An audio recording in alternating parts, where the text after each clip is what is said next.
যুবক ছেলেরা অনেকে আজকাল বালেগ হওয়ার পরও ফরজ গোসলের ব্যাপারে তথাকথিত লজ্জার কারণে উদাসীন থাকেন। অনেকে এমতাবস্থায় সালাত আদায় করেন। এ বিষয়ে কিছু বলবেন কি? কোনো প্রাপ্তবয়স্ক মানুষের যখন গোসল ফরজ হয় তখন সালাত আদায় করার প্রয়োজনে তার জন্য গোসল করাটা ফরজ, আল্লাহর পক্ষ থেকে নির্দেশিত বিষয়। সে ফরজ লঙ্ঘন করলে তিনি গুনাহগার হন, পাপিষ্ঠ হন। এর জন্য আল্লাহর কাছে তাকে শাস্তির মুখোমুখি হতে হবে।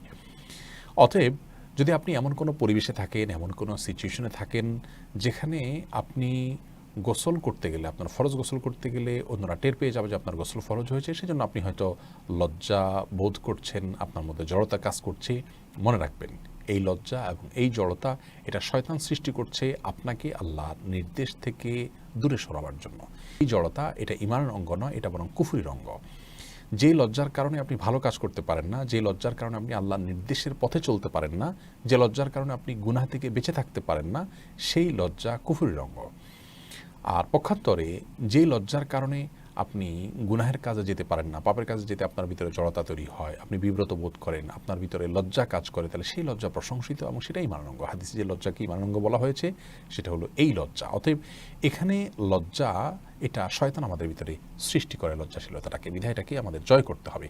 প্রকৃত সৎসাহসের বিষয় তো সেটি যে সাহস আমাদেরকে ভালো কাজে উদ্বুদ্ধ করবে, ভালো কাজে অগ্রসর করবে এবং সেজন্য আমরা সাহসিকতা দেখাবো। এখানে আপনাকে জয় করতে হবে আপনার জড়তাকে এবং এই শয়তানি বা কুফুরির অঙ্গ যে লজ্জা সেটিকে।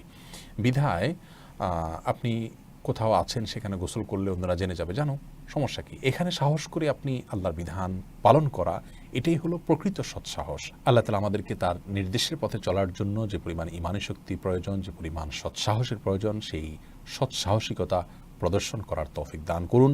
এবং শয়তান যে লজ্জাশীলতা আমাদের মধ্যে সৃষ্টি করে এবং যার মাধ্যমে আমরা আল্লাহর নির্দেশ থেকে দূরে থাকি, সেরকম লজ্জাশীলতা থেকে আমরা আল্লাহর কাছে পানাহ চাই।